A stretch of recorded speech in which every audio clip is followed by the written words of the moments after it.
ജയരാജൻ വായിത്തോന്നെ വിളിച്ചു പറഞ്ഞാൽ ഇയാൾ എന്താണ് എന്ന് കൃത്യമായി പബ്ലിക്കിന്റെ മുമ്പിൽ റിവീൽ ചെയ്യപ്പെടും. അത് മാത്രമല്ല, അഴിമതിയുടെ നാറുന്ന കഥകൾ, തന്റെ കുടുംബം സമ്പാദിച്ചു കൂട്ടിയിരിക്കുന്ന ശതകോടികളുടെ കഥകൾ, ആ കഥകൾ മുഴുവൻ തന്നെ അയാൾ വിളിച്ചു പറഞ്ഞ ഒരു മണ്ണാങ്കട്ടയും ഈ മിസ്റ്റർ വിജയൻ, ഈ പറയുന്ന EP ജയരാജനെതിരെ ഒരു ചെറുവിലനക്കാൻ പോലും അയാൾക്ക് ധൈര്യം ഉണ്ടാവില്ല. ഞാൻ വെറുതെ പറയുന്നില്ല, ധൈര്യം ഉണ്ടാവില്ല. അത്ര നിസ്സഹായനാണ് ഇപ്പൊ അയാള്. അതുകൊണ്ട് തന്നെ ആ അർത്ഥത്തിൽ EP വളരെ ശക്തനുമാണ്. ഈ ശക്തിയുടെ പിൻബലത്തിലും കൂടിയാണ് അയാൾ എന്ത് ചെയ്തിട്ടുണ്ടാവുക, അയാൾ ജാവ്ദേക്കറുമായി സംസാരിച്ചിട്ടുണ്ടാവുക. നമസ്കാരം. ഇന്ത്യയിലെ പ്രതിപക്ഷ കക്ഷികൾ എല്ലാവരും കൂടി ചേർന്ന് ഇന്ത്യ മുന്നണി എന്ന് പറഞ്ഞ ഒരു മുന്നണി രൂപീകരിച്ചിട്ടുണ്ട്. INDIA എന്നാണ്. ഇന്ത്യ എന്ന് വായിക്കാവുന്ന ഈ മുന്നണിയിലെ പ്രധാന പ്രതിപക്ഷ കക്ഷി എന്ന് പറയുന്നത് CPM തന്നെയാണ്. കേരളത്തിലെ CPMന്റെ വക്താക്കൾ തന്നെയാണ് ഈ ഇന്ത്യ മുന്നണി അധികാരത്തിൽ വരികയാണെങ്കിൽ ഭരണത്തിൽ പങ്കാളികളാകാൻ പോകുന്നത്. ഇവർ തന്നെയാണ് ഇവർ എതിർക്കുന്ന BJPയിലേക്ക് ചേരുവാൻ വേണ്ടി EP ജയരാജനെ പറഞ്ഞയച്ചത് എന്നാണ് ഇപ്പോൾ ഈ വിഷയവുമായി ബന്ധപ്പെട്ട് പാണ്ഡ്യാല ഷാജി തുറന്നടിച്ചുകൊണ്ട് സംസാരിക്കുന്നത്. CPMന്റെ സംഘടനാ രീതികൾ വച്ച് നോക്കുമ്പോൾ അതിൽ ഒരാൾക്ക് മാത്രമായി ഒരു തീരുമാനമെടുക്കുവാനോ ഏതെങ്കിലും ആളുകളുമായി ചർച്ച ചെയ്യുവാനോ സാധ്യമല്ല എന്നുള്ളതാണ് എടുത്തു പറയേണ്ട വസ്തുത. അതുകൊണ്ട് EP ജയരാജൻ BJPയിൽ പ്രവേശിക്കുന്നതിന് വേണ്ടി പ്രകാശ് ജാവേദ്കറെ കണ്ടിട്ടുണ്ടെങ്കിൽ ശോഭാ സുരേന്ദ്രനുമൊത്ത് അഥവാ ദല്ലാൽ നന്ദകുമാറുമൊത്ത് പ്രകാശ് ജാവേദ്കറെ കാണാൻ പോയിട്ടുണ്ടെങ്കിൽ അത് EP ജയരാജൻ മാത്രം എടുത്ത ഒരു തീരുമാനമായിരിക്കില്ല എന്നാണ് പാണ്ഡ്യാല ഷാജി തുറന്നടിക്കുന്നത്. തീർച്ചയായും CPMൽ കിരീടം വയ്ക്കാത്ത രാജാവ് എന്ന രീതിയിൽ പാർട്ടിയെയും ഭരണത്തെയും തൻ്റെ കാൽച്ചുവട്ടിൽ കൊണ്ടു നടക്കുന്ന പിണറായി വിജയൻ അറിയാതെ അല്ലെങ്കിൽ പിണറായി വിജയന്റെ സമ്മതമില്ലാതെ ഒരു കാരണവശാലും EP ജയരാജനെ പോലുള്ള ഒരു നേതാവ് പ്രകാശ് ജാവേദ്കറുമായി ചർച്ച നടത്താൻ പോകില്ല എന്ന് പാണ്ഡ്യാല ഷാജി തീർത്തു പറയുന്നു. അഥവാ പിണറായി വിജയന്റെ നിർദ്ദേശം അനുസരിച്ച് പിണറായി വിജയന് വേണ്ടി തന്നെ ഒരു ഒത്തുതീർപ്പ് ചർച്ചയ്ക്ക് വേണ്ടി തന്നെയാണ് BJP നേതാവായ കേരളത്തിൻ്റെ ചുമതലയുള്ള പ്രഭാരി പ്രകാശ് ജാവേദ്കറെ കാണുവാൻ വേണ്ടി EP ജയരാജൻ പോയിരിക്കുന്നത്. ഇതിൽ യാതൊരു സംശയവുമില്ല എന്ന് തന്നെയാണ് പാണ്ഡ്യാല ഷാജി പറയുന്നത്. ഒരു മാധ്യമത്തിന് നൽകിയ അഭിമുഖത്തിലാണ് പാണ്ഡ്യാല ഷാജി ഇത്തരം കാര്യങ്ങൾ തുറന്നടിച്ച് സംസാരിച്ചത്. പ്രതിപക്ഷ കൂട്ടായ്മയായ ഇന്ത്യ എന്ന മുന്നണിയുടെ രാഷ്ട്രീയ അന്തസത്തയെ തന്നെ ചോദ്യം ചെയ്യുന്ന അല്ലെങ്കിൽ അതിനെ പൊളിച്ചെഴുതുന്ന തരത്തിലുള്ള ഒരു പരിപാടിയാണ് EP ജയരാജനെ കൊണ്ട് പിണറായി വിജയൻ ചെയ്യിപ്പിച്ചിരിക്കുന്നത് എന്ന് തന്നെയാണ് പാണ്ഡ്യാല ഷാജി പറഞ്ഞത്. ഇവർ ചേർന്നാണ് നരേന്ദ്രമോദിയുടെ BJPക്കെതിരെ ഭരണം നടത്താൻ പോകുന്നത്, അല്ലെങ്കിൽ നരേന്ദ്രമോദിയെയും BJPയെയും രാഷ്ട്രീയമായി ഇന്ത്യയിൽ നിന്ന് തുരത്താൻ പോകുന്നത്. ഈ മുന്നണിയുടെ വക്താക്കളായി അറിയപ്പെടുന്ന പാർട്ടിയിൽ ഏറ്റവും സമുന്നതരായ സ്ഥാനത്ത് നിൽക്കുന്ന CPMലെ സമുന്നതരായ നേതാക്കളാണ് പിണറായി വിജയനും EP ജയരാജനും പോലുള്ള ആളുകൾ. ഇവരാണ് ഇപ്പോൾ BJPയുമായി കൂട്ടുചേർന്ന് ഒരു ചർച്ച നടത്തിയിരിക്കുന്നത് എന്ന് പറയുമ്പോൾ ഈ പാർട്ടിയുടെ ഈ നേതാക്കളുടെ രാഷ്ട്രീയപരമായ പാപ്പരത്വം എത്രത്തോളമുണ്ട് എന്നുള്ളത് തന്നെയാണ് പാണ്ഡ്യാല ഷാജി തുറന്നടിക്കുന്നത്. പിണറായി വിജയനും മകൾക്കുമെതിരെ ഒന്നിനു പുറകെ മറ്റൊന്നായി കേസുകൾ കുമിഞ്ഞുകൂടിയിരിക്കുന്ന സാഹചര്യത്തിൽ കേന്ദ്ര അന്വേഷണ ഏജൻസികൾ പിണറായി വിജയനും പിണറായി വിജയന്റെ കുടുംബത്തിന് ചുറ്റും വട്ടമിട്ട് പറക്കുമ്പോൾ കരുവന്നൂർ കേസ്, AI ക്യാമറ വിവാദം, സ്വർണ്ണക്കള്ളക്കടത്ത് കേസ് എന്നിങ്ങനെ നിരവധി കേസുകളിൽ CPM നേതാക്കൾ ഉൾപ്പെടെ നിരവധി രാഷ്ട്രീയ പ്രവർത്തകർ, CPMന്റെ അണികളും നേതാക്കളും അടക്കമുള്ള ആളുകൾ പെട്ടിരിക്കുമ്പോൾ BJP ഭരണം കൈയാളുന്ന ഭാരതത്തിൽ BJPയുടെ നേതാക്കളെ ചെന്ന് കണ്ട് ചില നീക്കുപോക്കുകൾ ഉണ്ടാക്കുവാൻ വേണ്ടി പിണറായി വിജയൻ തന്നെയാണ് EP ജയരാജനെ പ്രകാശ് ജാവേദ്കറുടെ സമീപത്തേക്ക് പറഞ്ഞയച്ചത് എന്നാണ് ഇപ്പോൾ പാണ്ഡ്യാല ഷാജി തുറന്നടിക്കുന്നത്. പാണ്ഡ്യാല ഷാജി ഒരു മാധ്യമത്തിന് നൽകിയ അഭിമുഖത്തിന്റെ പ്രസക്ത ഭാഗങ്ങൾ നമുക്കൊന്ന് കേൾക്കാം. EP ജയരാജൻ പറയുന്നത് കല്ലുവെച്ച നുണയാണെന്ന് പറയാൻ മാത്രമുള്ള ഗൗരവമൊന്നുമില്ല. കാരണം അയാളുടെ മുഖം വളരെ കൃത്യമായി റിവീൽ ചെയ്യുന്നുണ്ട്. അയാൾ പറയുന്നത് നുണയാണ് എന്ന്. അത്രമാത്രം ദുർബലമായ രീതിയിലാണ് അദ്ദേഹം അത് അവതരിപ്പിക്കുന്നത് പോലും. പറഞ്ഞിരിക്കുന്ന ഏറ്റവും വിചിത്രമായ ഒരു സംഭവം എന്താ പറഞ്ഞാൽ, അവർ വഴിയെ പോകുന്ന സമയത്ത് വിളിച്ചു ചോദിച്ചപ്പോൾ ഞാനിവിടെ ഉണ്ടോ എന്ന് ചോദിച്ചു. അപ്പോൾ അങ്ങനെ കയറി വന്നു. നമ്മൾ തിരിച്ചാലോചിക്കേണ്ട സാധനം, നമ്മൾ ഗ്രാമീണ നാട്ടുമ്പുറങ്ങളിലെല്ലാം പഴയ കാലത്ത് ഈ വയൽവരമ്പിലൂടെയും അതേപോലെ പാടങ്ങളുടെ സൈഡിലൂടെയൊക്കെ നടന്നു പോകുന്ന ആളുകൾ നടന്നു പോകുമ്പോൾ അതിനടുത്ത് ഇന്നൊരാളുടെ വീടുണ്ട് എന്ന് അറിഞ്ഞാൽ ആ വീട്ടിൽ കയറുക എന്ന് പറയുന്ന ഒരു നാട്ടുമര്യാദയുണ്ട്. ഈ നാട്ടുമര്യാദയെ പോലും നാണിപ്പിക്കുന്ന വിധത്തിലാണ് EP ജയരാജനെ പോലെ ഒരു ഇടതുപക്ഷ ജനാധിപത്യ മുന്നണിയുടെ സംസ്ഥാന കൺവീനർ, സർവോപരി CPIMന്റെ പരമോന്നത ബോഡിയായിരിക്കുന്ന പിന്നെ സെൻട്രൽ കമ്മിറ്റി അംഗം, അയാളൊക്കെ സ്വന്തം ഈ പറയുന്ന ഈ ചതിയെ അല്ലെങ്കിൽ ഈ വഞ്ചനയെ അയാൾ ന്യായീകരിക്കാൻ ശ്രമിച്ചു. ശുദ്ധ വിവരക്കേടും അസംബന്ധവുമാണ്. പിന്നെ അതിൻ്റെ അത് വരുന്നൊരു വിഷയം എന്താണെന്ന് അയാൾ ഇത് പറയാൻ നിർബന്ധിക്കപ്പെട്ടത് എന്തുകൊണ്ട് എന്നൊരു മറുചോദ്യം അതിനുള്ളിൽ ഒളിഞ്ഞു കിടപ്പുണ്ട്. കാരണം അത് പറയാൻ അയാൾ നിർബന്ധിക്കപ്പെട്ടിരിക്കുന്നു എന്നാണ്. ആ പറയുന്നത് പോലും ശരിയാണെന്ന് വിശ്വസിക്കുന്ന ആളുകൾ ആ പാർട്ടിക്കകത്തുണ്ട് എന്നതാണ് അതിൻ്റെ ഏറ്റവും വലിയ നിസ്സഹായാവസ്ഥ. അതുകൊണ്ട് തന്നെ ശരിക്കും അതെന്താണെന്ന് പറഞ്ഞാൽ അത് വളരെ വളരെ വളരെ ബോഷ്കായ ഒരു പ്രസ്താവന മാത്രമാണ്. പക്ഷെ അതിനേക്കാൾ ഗംഭീരമായ ഒരു നുണയാണ്, കല്ലുവെച്ച നുണയാണ് CPIM-ന്റെ പിന്നെ മുൻ സംസ്ഥാന സെക്രട്ടറിയും പോളിറ്റ് ബ്യൂറോ മെമ്പറും ഇപ്പോൾ സംസ്ഥാനത്തിൻ്റെ മുഖ്യമന്ത്രിയുമായിരിക്കുന്ന മിസ്റ്റർ വിജയൻ പറഞ്ഞത്. വിജയൻ അതിന് നൽകിയിരിക്കുന്ന ഒരു വളരെ വിചിത്രമായ വിശദീകരണമാണ്. അത് പിന്നെ നോട്ടപ്പെശക് കൊണ്ട് സംഭവിച്ചതാണ്. നോട്ടപ്പെശകിനകത്ത് വന്നിരിക്കുന്ന ചെറിയ പെശക് സംഭവിച്ചു എന്നാണ്. അതിനർത്ഥം ഒന്ന് മാത്രമേ ഉള്ളൂ.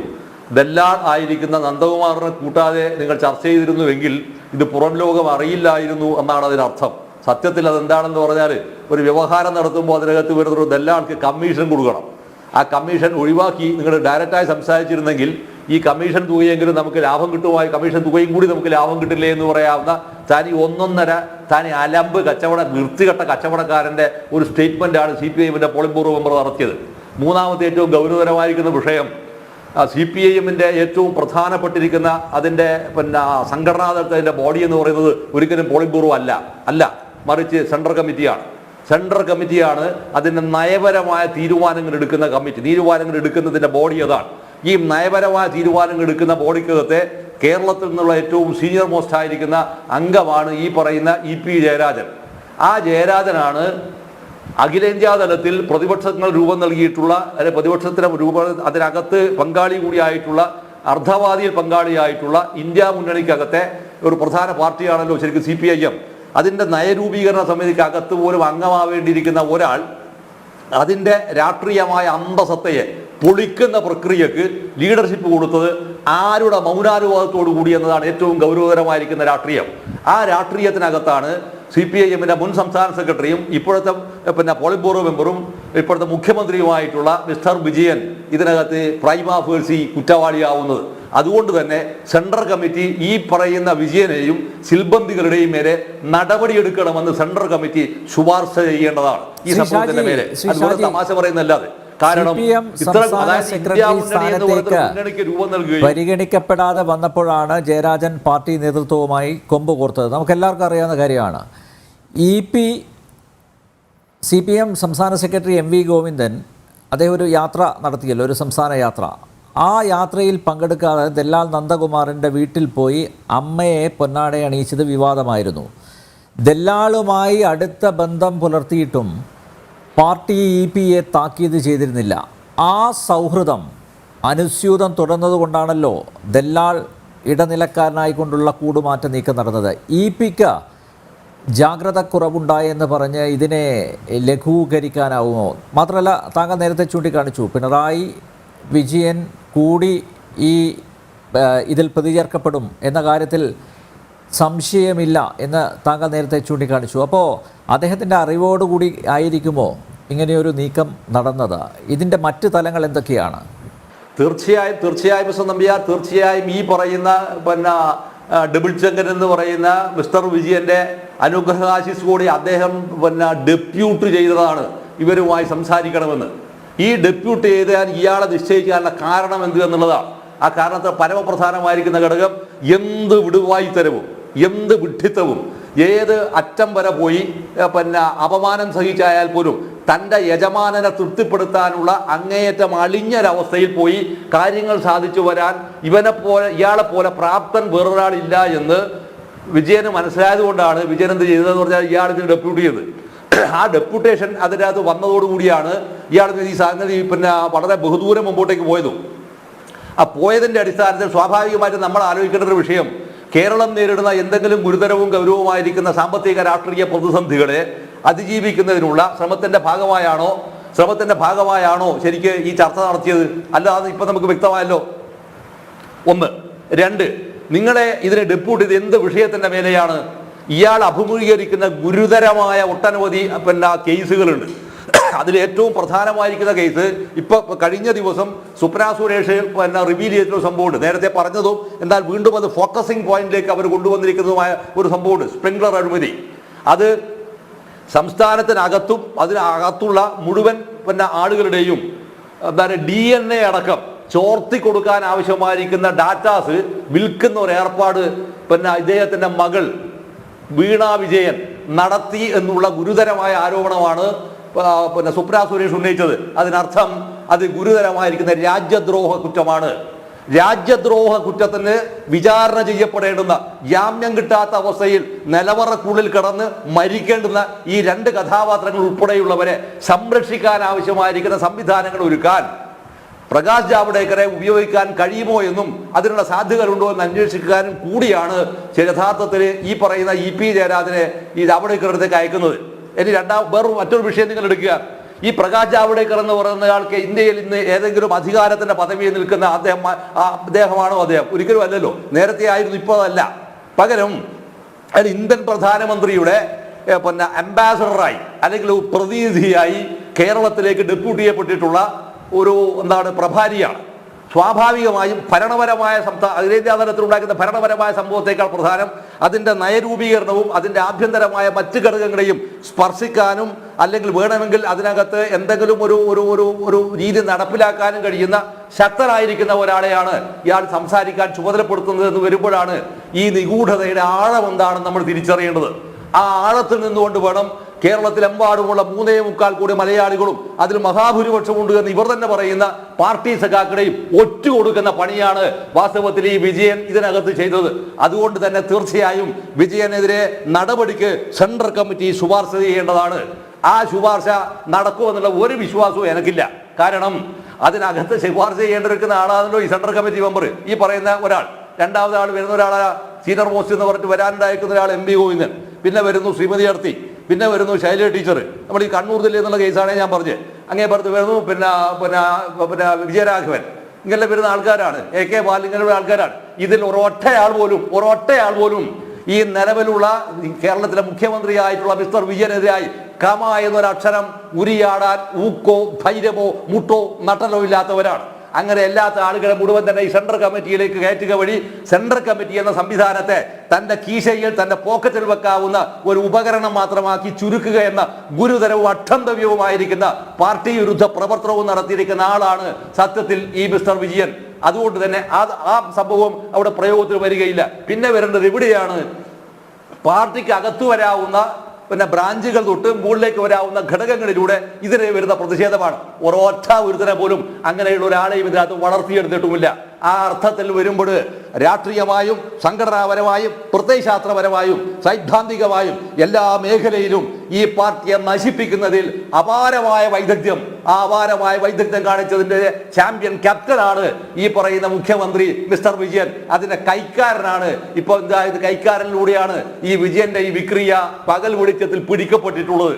ഈ പിടിക്കപ്പെട്ട അവസ്ഥയിൽ ജനങ്ങളോട് ഇവരെന്ത് പറയണമെന്നുള്ളതാണ് ഈ പ്രശ്നം. ആ പ്രശ്നത്തിലാണ് ഒരു നാണവും മാനവും ഇല്ലാതെ ഈ പിണറായി RC അവരാജ് സ്കൂളിൽ വെച്ച് അയാൾ പറഞ്ഞിരിക്കുന്ന കമന്റ് കേട്ടില്ലേ? അതൊരു നോട്ടപ്പെസക മാത്രമാണ്. നല്ല നോട്ടപ്പെസകാണല്ലേ പാർട്ടി സെൻട്രൽ കമ്മിറ്റിക്ക് നോട്ടപ്പെസകേ. മറുഭാഗത്ത് വരുന്നു VS അച്യുതാനന്ദനെതിരായിട്ട് നിങ്ങൾ മുൻപ് ഓർമ്മയുണ്ടോ എന്നൊക്കെ അറിയാം. നിങ്ങൾ എന്തായാലും നിങ്ങളുടെ തല ഓർമ്മയിൽ ഉണ്ടാവുന്നത്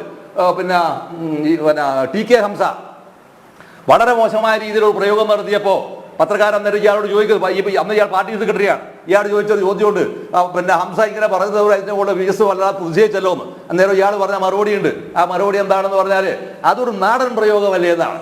ഇയാൾ ഇങ്ങനെ ഈ വക്രിച്ച വഷളായിരിക്കുന്ന ഭാഷാ പ്രയോഗങ്ങൾ കൊണ്ട് വളരെ ഗൗരവമായിരിക്കുന്ന രാഷ്ട്രീയ പ്രശ്നത്തെ നിസ്സാരവൽക്കരിക്കുകയും ഇതുവഴി ഇയാൾ ചെയ്തു വെച്ചത് ഇന്ത്യയിൽ രൂപപ്പെടാനിരിക്കുന്ന ഇന്ത്യ മുന്നണി എന്ന് പറയുന്ന വലിയ ഒരു പ്രതിപക്ഷ മുന്നണിയുടെ അസ്ഥിവാരത്തിന് കടക്ക് കത്തിവെക്കുകയാണ് ഇയാൾ ചെയ്തത്. ഇതിന്റെ മറ്റൊരു ഗൗരവം അറിയിക്കുന്ന ഉദാഹരണത്തിന് വേറൊരു വേർഷയുടെയാണെന്ന് പറഞ്ഞാൽ സീതാറാം യെച്ചൂരിയാണല്ലോ CPIM അഖിലേന്ത്യാ ജനറൽ സെക്രട്ടറി. അദ്ദേഹത്തിന് എപ്പോഴെങ്കിലും ഏതൊരു ഘട്ടത്തിൽ ഇയാൾ പാർട്ടി സെക്രട്ടറി ആയതിൽ പിന്നീട്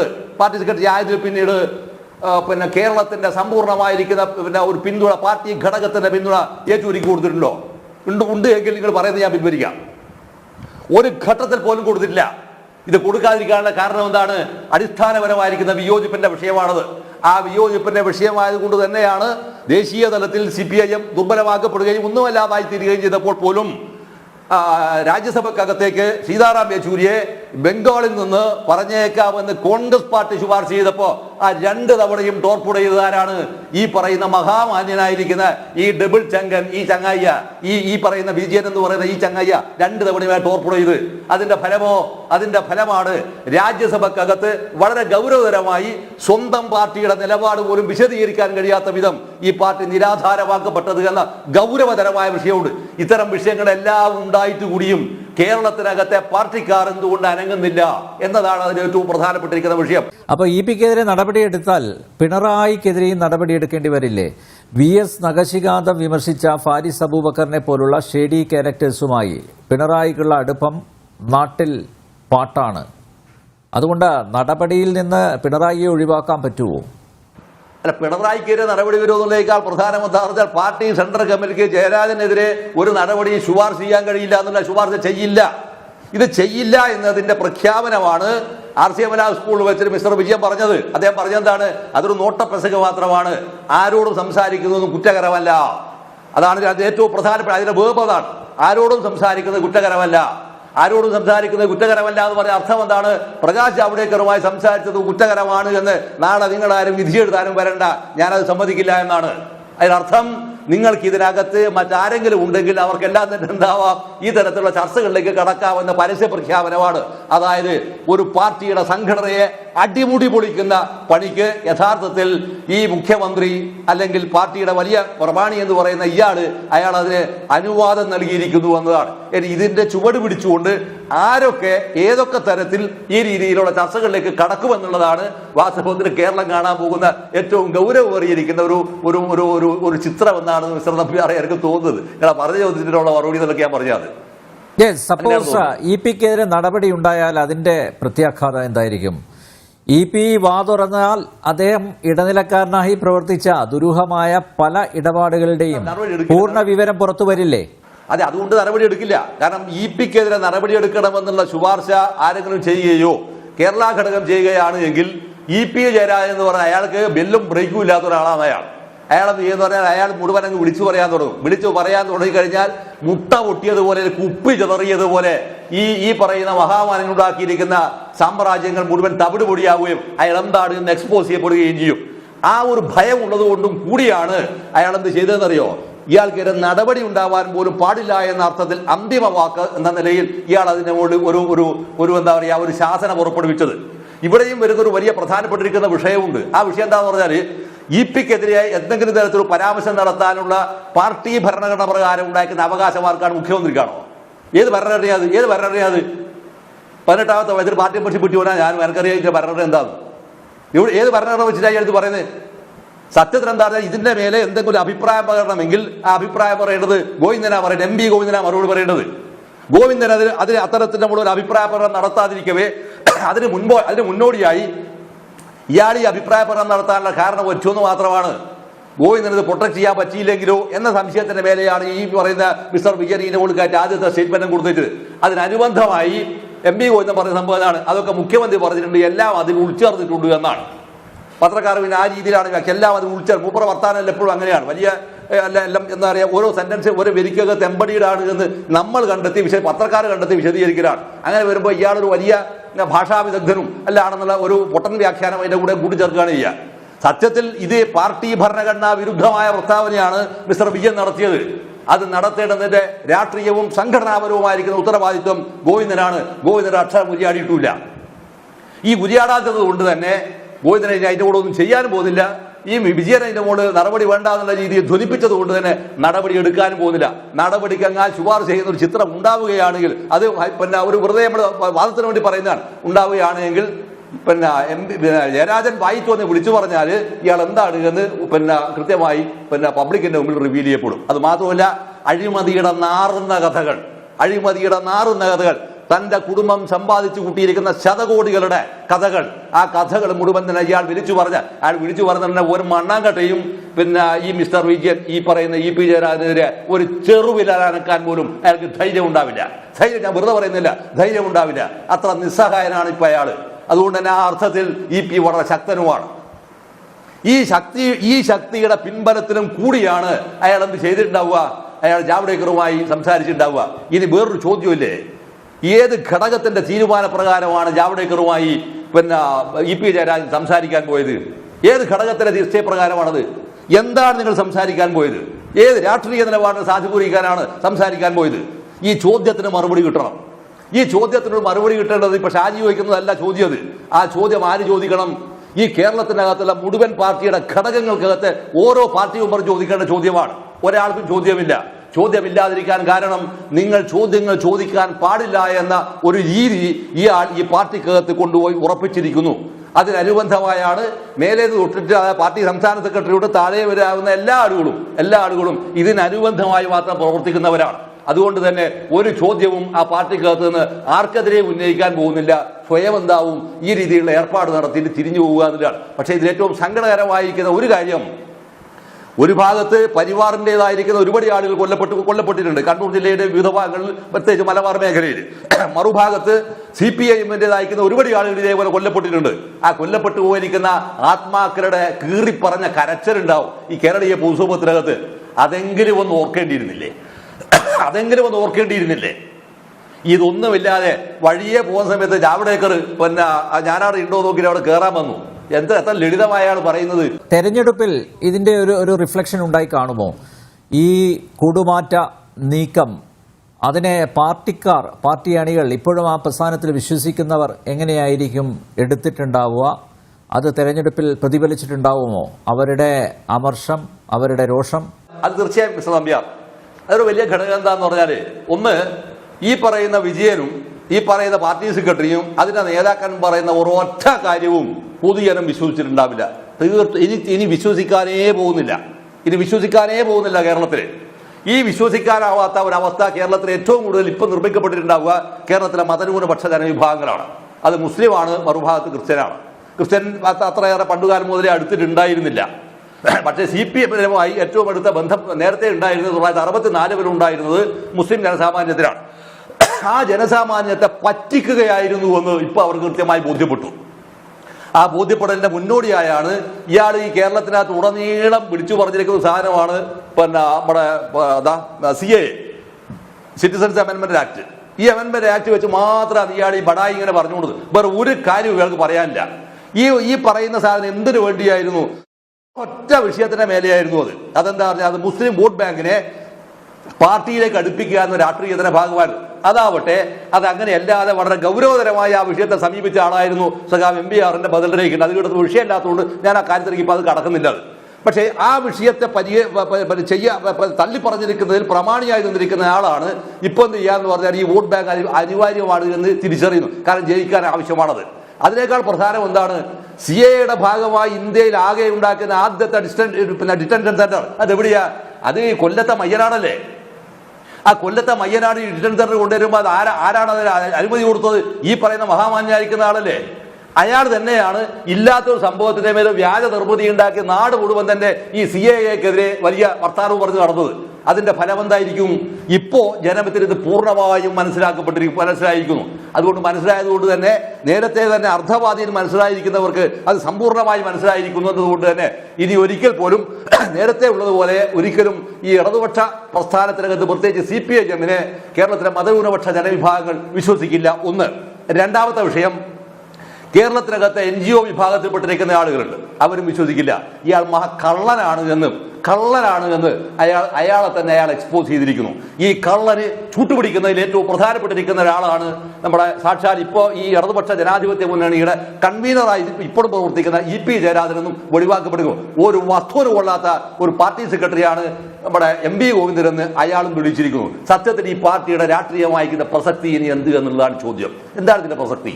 ഇതിന്റെ യുവജന സംഘടനയുടെ പ്രസക്തി എന്താണ്? ഇതിന്റെ മഹിളാ ഫെഡറേഷന്റെ പ്രസക്തി എന്താണ്? ഒന്നുമില്ല.